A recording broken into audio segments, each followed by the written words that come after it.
네, 너무 바빠서 기도합니다. 네, 오늘 책 제목으로 7에서 9 챕터까지 셋째 날 맞이합니다. 7장의 제목은 산을 옮기는 기도입니다. 7, 8, 9 중에 제가 7을 중점적으로 오늘 말씀을 전하고자 합니다.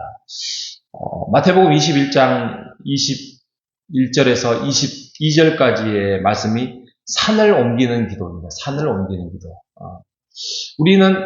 우리가 기도하면 모든 것들이 이루어지기를 바라면서 기도를 하죠. 그죠? 이 정도의 소원, 또 이만한 확신, 우리가 좀 소망이 좀 약하다 하더라도 이렇게 이루어졌으면 좋겠다라는 것들이 우리의 기도의 기대이면서 소망입니다.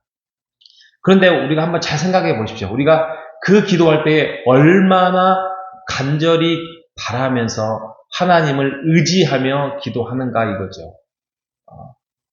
과연 이렇게 기도하면 이루어질까? 이런 생각을 혹시 갖고 있지는 않습니까? 아니면은 내가 부족한 점이 많은데, 나의 죄성이 많은데, 이것 때문에 내가 막혀 있지는 않은가? 하나님이 그거에 대해서 서운해하고 있지는 않는가? 이런 생각도 가질 수도 있을 것입니다. 그런데, 오늘, 아까 마태복음 21장, 21절, 22장에 보면은, 산이라는 게 나와요. 산. 여기서 산이 뭐냐면 상징적이죠. 어떤 행로를 막고 있는 산, 길을 회방하고 있는 장애물, 그리고 나를 옴짝달싹 못하게 하는 어떤 어려움, 이런 것들이 산이겠죠. 그런데 믿음의 기도는 그것들을 제거할 수 있다라고 말씀을 하고 있습니다. 예수님이 뭐라 합니까? 이 산들어 들려 바다에 던지우라 하여도 그렇게 될 것이다 라고 예수님께서 말씀을 하고 있는 것입니다. 그럼 어떻게 하면 그럴 수 있느냐?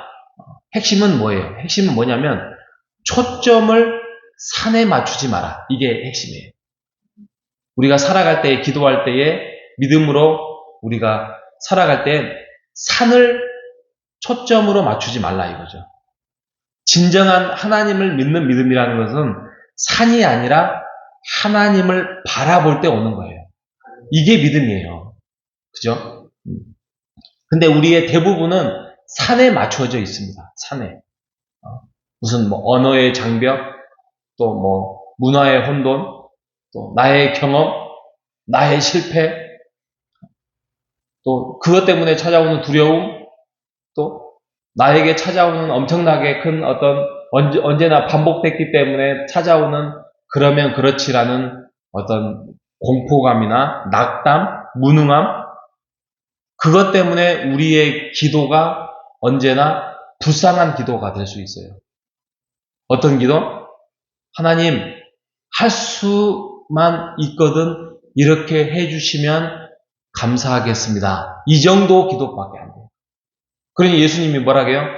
할 수 있거든이 무슨 말이냐 이렇게 말씀하지 않았겠습니까?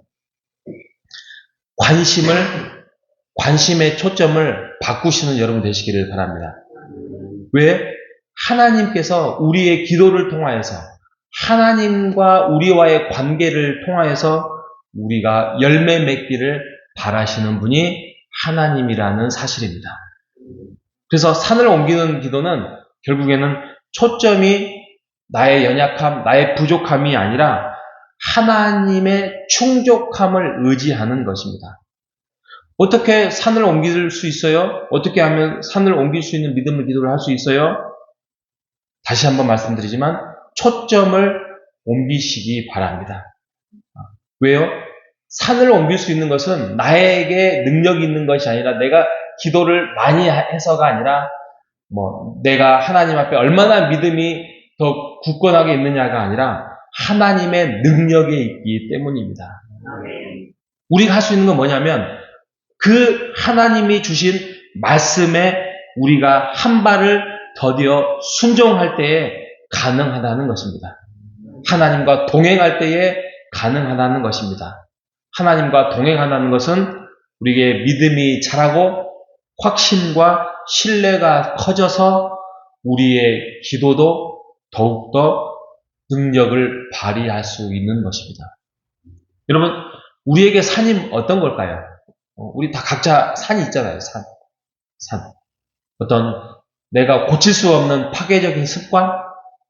아니면 인격적인 나의 결함? 아니면 힘든 결혼 생활? 아니면 직장의 문제? 아니면 재정의 문제? 아니면 신체적인 장애? 그걸 몇 년, 몇십 년 동안 아무리 바라고 원하고 기도해도 꿈쩍하지 않는 산이 우리에게 있습니까? 그래서 그 산에 그늘에 갇혀서 이제는 그 어두움에 익숙해져서 자포자기 하면서 내가 기도해봤자 무슨 소용이 있어? 라는 낙담과 푸념과 불평 속에서 우리가 살아가고 있지는 않습니까? 기도의 초점을 바꾸시는 여러분 되시기를 바랍니다.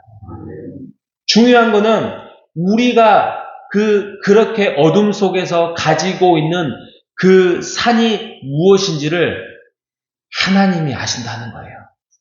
예수님이 아신다는 거예요. 우리가 얼마나 힘들어하고 우리가 얼마나 고통받고 얼마나 어려워하고 있는지를 하나님이 아신다는 거예요. 그래서 우리가 그 산에 초점을 맞추지 말고 하나님께 관심을 하나님께 두는 여러분 되시기를 바랍니다. 그분의 영광, 그분의 신실하심, 그분이 이루어 주실 것이라는 분명한 확신 속에서 초점을 갖는 여러분 되시기를 바랍니다. 그리고 우리가 할 수 있는 것은 믿음과 인도하심에 따라가는 것이 뿐입니다. 그렇게 될 때 산이 옆으로 옮겨지는 사실을 우리가 깨닫고 알아갈 수 있을 것입니다. 7장이 바로 이 산을 옮겨지는 기도고요. 8장은 우리가 응답받지 않는 기도에 대해서 말씀을 하고 있습니다. 우리가 유독 왜 내 기도는 다 안 들어주지? 옆에 있는 사람은 다 들어주는데 왜 내 기도는 안 들어주지? 라는 생각 많이 하죠. 이건 뭐와 같냐면 우리가 어떤 중요한 경기에 관람격으로 가면 왜 내가 가기만 하면 지지? 이거 똑같습니다. 내가 사는 주식은 왜 사기만 하면 올라가고 왜 빼면은 반대네요. 내가 사기만 하면 떨어지고 내가 빼기만 하면 올라가지? 이거와 똑같은 거예요.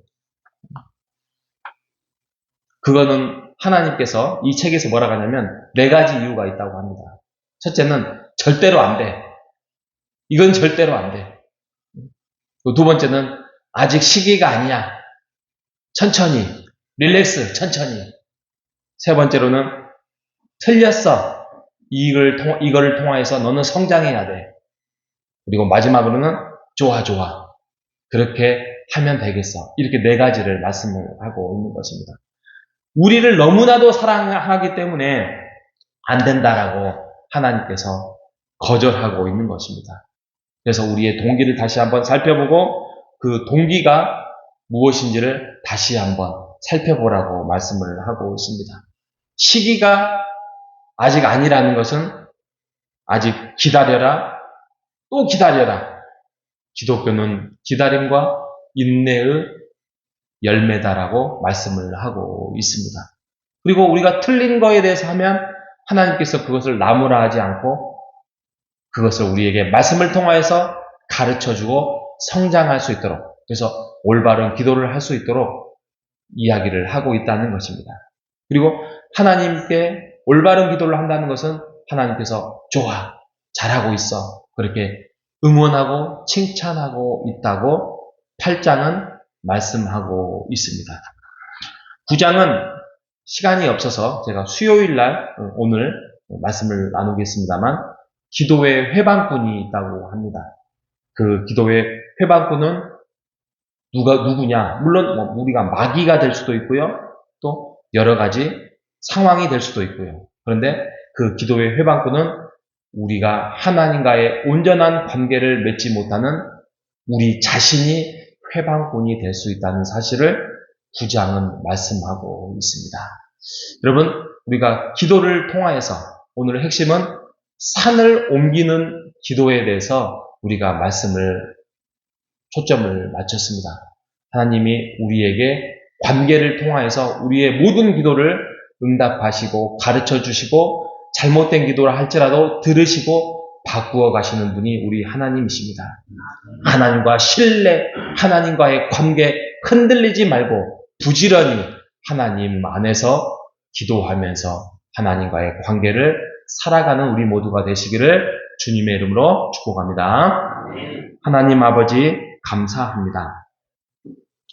우리의 연약함 때문에, 우리의 부족함 때문에 우리가 기도하지 못하고 또 포기하면서 낙담하면서 푸념하면서 불평하면서 살아갈 때가 너무나도 많습니다. 하지만 하나님께서, 예수님께서 말씀하시기를 나를 믿고 의심하지 말고 기도한다면 이 산이 들려서 바다에 빠지라고 말을 하여도 그렇게 될 것이다 라고 말씀하신 주님, 하나님, 우리가 이러한 믿음으로 이 믿음을 가지고 고백하며 기도하는 자가 될 수 있도록 인도하여 주시옵소서. 우리가 기도할 때에 믿으면 구하는 것은 무엇이든지 다 받을 것이다 라고 말씀하셨으니 확신과 기대함 속에서 그 소원을 바라면서 그 소망을 세우며 나아가는 우리가 될 수 있도록 인도하여 주시옵소서. 살아계신 예수님의 이름으로 기도합니다. 아멘.